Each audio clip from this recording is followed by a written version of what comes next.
হচ্ছে না হ্যাঁ कितनी दौड़ा जा तुम शुरू करो আগে অ্যাপ্রুভাল দিয়েছো?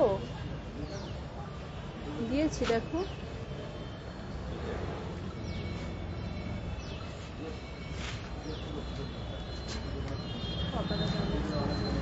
এখনো তো হয়নি।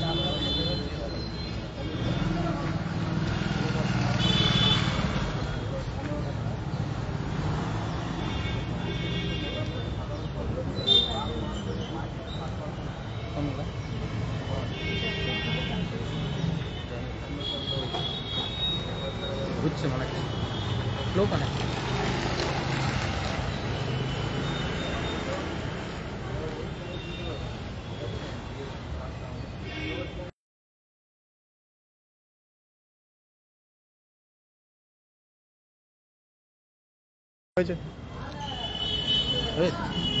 যা 12 জন দেখছিলাম।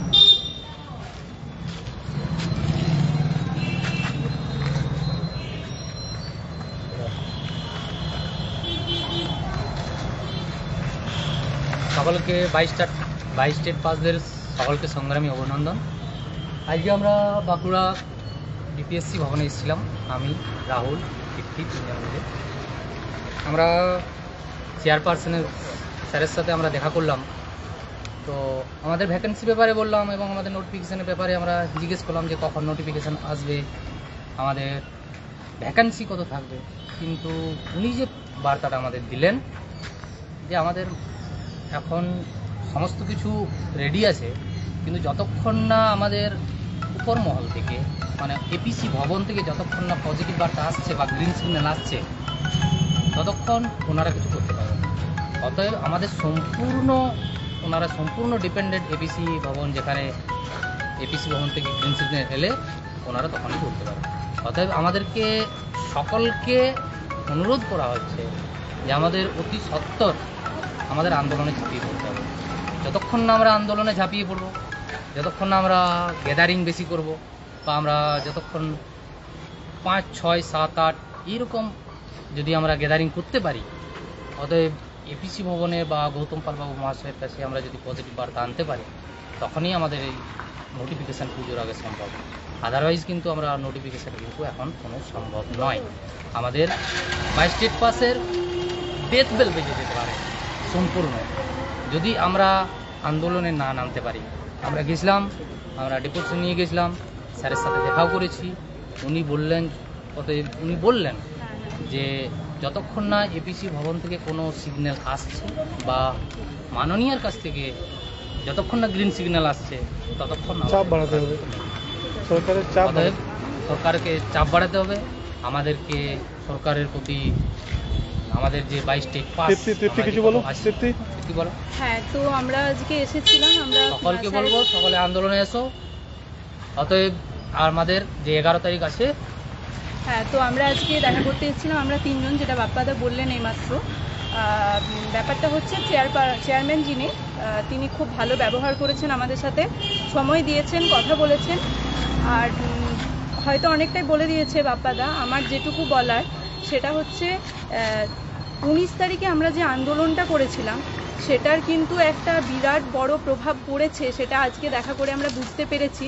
উনি 19 তারিখের ব্যাপারে বলছিলেন যে এই আন্দোলনটা যথেষ্ট সুদূর প্রসারী হয়েছে, কারণ সেরকম কোনো বার্তা আমরা পাইনি ঠিকই, কিন্তু মোটামুটি ডিপিএসসিগুলোতেও বেশ ভালো খবর গিয়েছে এবং এটা নিয়ে আলোচনা হয়েছে, এটুকু উনি বললেন। আর ওনার কথা মতো সমস্ত কিছু রেডি, মানে আর কোনো জটিলতা নেই। কিন্তু ব্যাপারটা হচ্ছে এবার আমাদেরকে বাকি কাজটা করতে হবে, আমাদেরকে গিয়ে জিনিসটাকে ছিনিয়ে নিয়ে আসতে হবে। এরকম নয় যে আমরা যাচ্ছি না, আমরা ঘরে বসে থাকবো, ওনারা দিয়ে দেবেন। ওনাদের কাছে সবটাই আছে, সমস্ত কিছু রেডি হয়ে আছে। শুধুমাত্র উনি একদম পরিষ্কার করে বললেন যে এপিসিতে গিয়ে, সবটাই এপিসি থেকে হবে, তো ওখানে গিয়ে বাকি কাজটা আমাদের করতে হবে। তার মানে আমরা বুঝতেই পেরেছি যে 11 তারিখ যে আন্দোলনটা আছে সেটাকে যথেষ্ট জোরালো করতে হবে। শুধু মানে যে মহা আন্দোলন বলা হচ্ছে সেটা যেন মহা আন্দোলনই হয়। প্রচুর জমায়েত করতে হবে, জমায়েত দেখে ভ্যাকেন্সি আসবে, এই ব্যাপারেও উনি যথেষ্ট একটা মানে প্রত্যক্ষভাবে না বললেও পরোক্ষভাবে উনি বলতে চাইলেন এটাই। আর যে ব্যাপারটা হচ্ছে কি সবাই আসুন 11 তারিখে ইয়েটা করুন।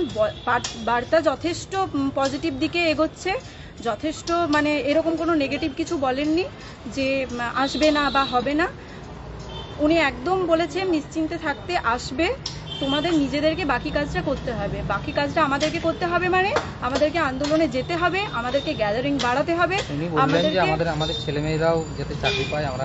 হ্যাঁ, উনি এটাও বললেন যে আমরাও চেষ্টা করছি যেন আমাদের ছেলেমেয়েরা চাকরি পায়। আমরা কি চাইবো কেউ চাকরি বাকরি না পাক? তো উনি এইভাবেই কথা বলেছেন। বাকিটা রাহুল বলবে। এবারে রাহুল লেখা।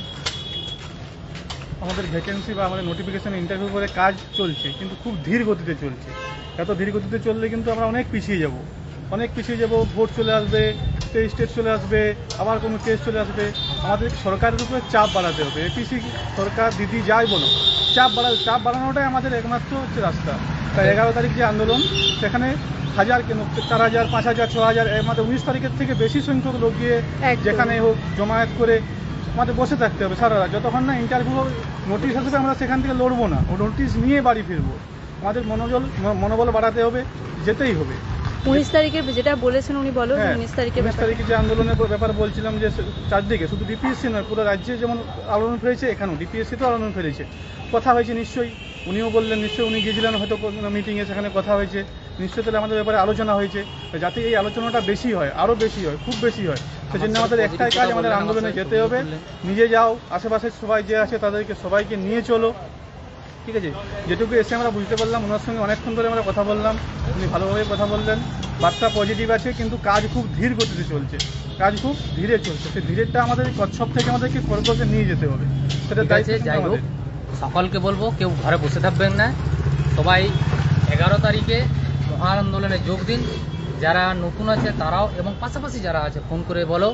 এবং 11 তারিখে যেমন অতি অবশ্যই আমাদের জমায়েতটা দরকার। যতক্ষণ না জমায়েত আনবো ততক্ষণ কিন্তু আমাদের নোটিফিকেশন, এক কথায় সরকারকে চাপ দিতে হবে। সরকারকে চাপ যতক্ষণ না দিচ্ছে, আমাদের গৌতম পাল বাবু মহাশয়, মাননীয় ব্রাত্যবাবু মহাশয়, সকলকে যতক্ষণ না আমরা প্রেসার দিচ্ছি, সে প্রেসার না দিলে কিন্তু আমাদের নোটিফিকেশান আসবে না। অতএব সকলকে অনুরোধ করা হচ্ছে যে আপনারা সবাই 11 তারিখে আসুন। ধন্যবাদ সকলকে। আমরা লাইভে শেষ করছি।